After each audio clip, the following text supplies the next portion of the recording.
वक्ता भी है। मेरी शादी बचपन में जल्दी हो गई थी और 77 में हुई और बहुत ही सरल और स्वभाव के और अच्छे स्वभाव के मुझे मेरे हस्बैंड मिले।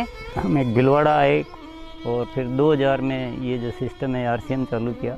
आई वॉज 18 ईयर्स जब RCM की शुरुआत हुई और हमारे सामने ये सब चीज़ें हो रही थी जब हम एजुकेशन में थे और हमारे पापा ने बिज़नेस स्टार्ट किया था और वो शुरू से बहुत ही सिंपल पर्सन रहे, तो उनका जो स्टाइल ऑफ बिज़नेस था वो भी बहुत सिंपल था, but at the same time वो ये जो उनका एक प्रिंसिपल है कि things should be in a very organised manner. Trilokchand Chhabra ji को मैं लगभग पिछले 27 सालों से जानता हूं और उनके सानिध्य में मैंने काम भी किया है। छाबड़ा जी की जो सबसे पहली क्वालिटी है कि या तो लोगों पे जिन लोगों पे भी जो विश्वास करते हैं उन लोगों पर पूरा बिलीव करते हैं, और दूसरे उनकी जो क्वालिटी है कि वो किसी काम को करने की जब ठान लेते हैं तो उस काम को किसी भी हालात में उसको पूरा करते हैं।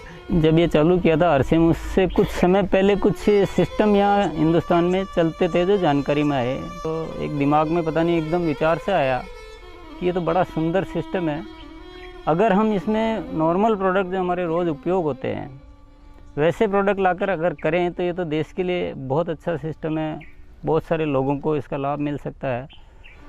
और उसके बाद एक ऐसा विचार जो अंदर पैदा हुआ तो उस विचार ने मुझे कभी रुकने ही नहीं दिया। TC छाबड़ा जी को मैं पिछले 25 सालों से जानता हूं और उनके सानिध्य में मैंने काम भी किया हुआ है। TC छाबड़ा जी की सबसे बड़ी क्वालिटी है उनके लिए काम काम होता है, काम छोटा और बड़ा नहीं होता।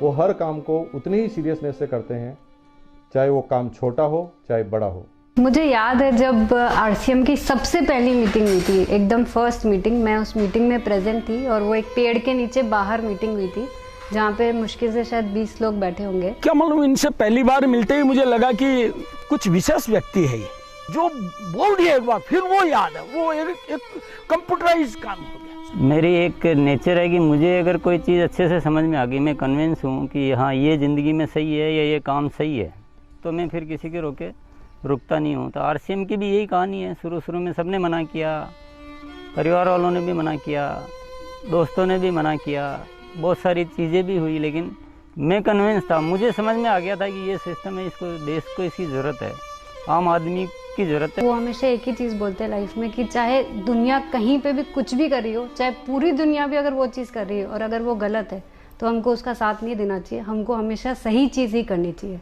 जो उन्होंने अपने जबान से कहा उसको उन्होंने पूरा किया, जबान के सच्चे, ये उनमें मानता है। MLM के नाम पर ज़्यादातर कंपनियां कुछ महंगे प्रोडक्ट लाती है उसमें और ज़्यादा कुछ उसमें से बांटने की कोशिश करती है, और हम RCM में ऐसे क्यों प्रोडक्ट लाते हैं जो बहुत कम रेट में होते हैं। बहुत ज़्यादा इधर कुछ चीज़ों को हाई फाई करना या कुछ बहुत ज़्यादा हर कहीं खर्च कर देना, तो मेरे को कुछ महंगी चीज़ खरीदना पसंद नहीं है लाइफ में। तो मेरे को जो पसंद नहीं है मैं बेच कैसे सकता हूँ। हमारा हिंदुस्तान का मिशन मंगल इसका एक बहुत बढ़िया उदाहरण है कि उन्होंने उस पर्टिकुलर बजट में उनको बनाने की सोचा तो उन्होंने वो चीज़ बना कर दी। ये कोई भी वादा करते हैं वो पूरा करते हैं, और इन्होंने जो सोच लिया कि मुझे ये काम करना है वो करके रहते हैं, और इन्होंने जो भी सोचा ईमानदारी से कर रहे हैं पूरा। बहुत सारी चुनौतियाँ आई इस काम को करते हुए, बहुत सारे लोगों ने साथ निभाने का वादा किया, साथ चले, काम को आगे बढ़ाया, फिर उनके मन में पता नहीं क्या लालच आया तो उन्होंने पूरा बाहर जाकर एक नई कंपनी शुरुआत की और पूरा RCM पर अटैक करना चाहिए, और RCM के सारे लोगों को, सारे सिस्टम को तोड़ने की एक बार नहीं कई बार ऐसे प्रयास हुए कि जब ऐसी घटना हुई है तब RCM में बड़े निर्णय हुए हैं। जो सामान्य गति से चल रहा था उसमें एक मजबूती आई, एक बड़े निर्णय लेने की ताकत आई कि अब तो इसको करके ही रहना है। वो बहुत कम बोलते हैं और बोलते हैं वो एकदम सत्य और सीमित मात्रा में। डायरेक्ट सेलिंग सिस्टम में एक बहुत बड़ी बात सीखने को मिली कि लोगों को कभी भी आप ओवर कमिटमेंट मत करो। 2011 में जो हमारे साथ में ये गवर्नमेंट का हुआ उसमें बहुत अलग हमारे पर इफ़ेक्ट हुआ उस चीज़ का कि ये भी होता है क्या लाइफ में ऐसा। और वो ये जो एक फेज़ था वो बिल्कुल बहुत कठिनाई का दौर था, बहुत ख़राब स्थिति से हमें गुजरना पड़ा। मेरे परिवार पर संकट आए और परिवार से ज़्यादा जो हमारे जो टीम है, हमारे जो इतना बड़ा हिंदुस्तान में परिवार बन चुका था, उसको सबको दिक्कतें आई। लेकिन एक मन में विश्वास था कि आखिर जो सत्य वो तो सामने आएगा। ऐसा ट्रैजिक पीरियड आया था कि पूरी दुनिया नहीं बोल सकते साथ छोड़ दिया। इनफैक्ट जो एकदम अपने बोलने के लिए होते हैं उन लोगों ने भी साथ छोड़ दिया।